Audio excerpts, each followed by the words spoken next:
বাংলাদেশ জাতীয়তাবাদী দল দক্ষিণ কোরিয়ার বিপ্লবী সভাপতি জনাব এম জামাল সজল উপস্থিত আছেন। প্রধান অতিথি হিসেবে আমার অত্যন্ত প্রিয় একজন নেত্রী, বিশেষ করে বেগম খালেদা জিয়ার দুঃসময়ে, সুসময় এবং বর্তমান দুঃসময়ে সব থেকে ঘনিষ্ঠ সহচর হিসেবে যিনি আছেন, বাংলাদেশ জাতীয়তাবাদী দলের সংগ্রামী ভাইস চেয়ারম্যান, সাবেক মন্ত্রী, জনপ্রিয় জননেত্রী বেগম সেলিমা রহমান। প্রধান বক্তা হিসেবে উপস্থিত আছেন বাংলাদেশ জাতীয়তাবাদী দলের এই দুঃসময়ে যে কয়েকজন সংসদ সদস্য আছেন তার ভিতরে অন্যতম প্রভাবশালী সংসদ সদস্য, জনপ্রিয় জননেত্রী বেগম রাশিদা বেগম হীরা আপা সহ সাধারণ সম্পাদক মিজান ভাই সহ দক্ষিণ কোরিয়া বিএনপির সিনিয়র নেতৃবৃন্দ এবং উপস্থিত ভাইরা, সবাইকে আমার ব্যক্তিগত পক্ষ থেকে এবং বাংলাদেশ জাতীয়তাবাদী দল দক্ষিণ কোরিয়ার পক্ষ থেকে জানাচ্ছি বিপ্লবী শুভেচ্ছা, রক্তিম অভিনন্দন। বন্ধুরা, আজকে সেলিমা আপা এবং হীরা আপা আসছে। আমরা এখানে তাদেরকে ফুল দিয়ে বরণ করেছি, এয়ারপোর্টে বরণ করেছি, হোটেলে তাদেরকে ফুল দিয়ে বরণ করা হয়েছে।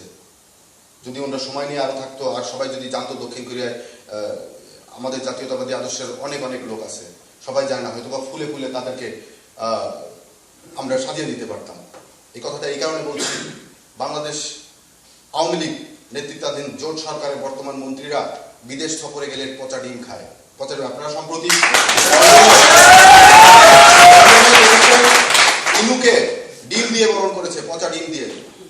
আমাদের নেতৃত্বের সৌভাগ্য যে তাদের এই ধরনের পরিস্থিতির সম্মুখীন হতে হয় না, হতে হবেও না ইনশাল্লাহ। শেখ হাসিনা হয়তো বা শেখ হাসিনাকেও ডিম মারার জন্য জনগণ ওয়েট করছে, কিন্তু সুযোগ পাচ্ছে না। দেশে গেলে যে প্রোটেকশনে থাকে সেখান থেকে ডিম মারার সুযোগটা পাচ্ছে না।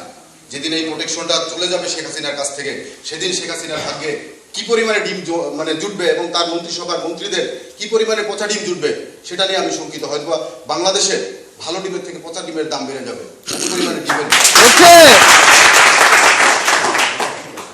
আর আমি সংক্ষেপে বক্তব্য রাখবো। বাংলাদেশের বর্তমান যে প্রধানমন্ত্রী আছেন উনি কিন্তু বর্তমানে ফতোয়াবাজ। আমি ফতোয়াবাজ এই কারণে বলছি, এতদিন আমরা জানতাম আমাদের গ্রাম বাংলার যারা মোল্লারা আছেন, অল্প শিক্ষিত মোল্লারা, তারা বিভিন্ন কথায় কথায় ফতোয়া দিয়ে সহজ সরল বাংলাদেশকে মানে একটা অন্যায় করেও একটা ফতোয়া দিত, ভুল বোঝাতো। শেখ হাসিনা এখন ফতোয়াবাজ হয়েছে। সে কোরআন হাদিসের ফতোয়া দেয় না, সে এখন সংবিধান আর আদালতের ফতোয়া দিয়ে জনগণকে বোকা বানানোর চেষ্টা করছে। কথায় কথায় সংবিধানকে নিয়ে আসে, কথায় কথায় আদালতকে নিয়ে আসে। আদালত এবং সংবিধান বাংলাদেশের জনগণের জন্য, বাংলাদেশের গণতন্ত্র রক্ষার জন্য। অতএব শেখ হাসিনা ধোঁকা দেওয়ার চেষ্টা করছে। আমি সেলিমা আপাকে বলবো, হীরা আপাকে বলবো, আপনারা বেগম খালেদা জিয়ার অত্যন্ত কাছের লোক, আমি জানি ব্যক্তিগতভাবে। আপনারা ম্যাডামকে বলেন যে হাসিনার কাছ থেকে তত্ত্বাবধায়ক সরকার আদায় করতে হলে যুদ্ধের কোনো বিকল্প নাই। গতানুগতিক কর্মসূচি দিয়ে শেখ হাসিনার কাছ থেকে তত্ত্বাবধায়ক সরকার আদায় করতে পারবেন না। যুদ্ধের ঘোষণা দিতে বলেন ম্যাডামকে। বাংলাদেশের জনগণ ম্যাডামের পাশে আছে।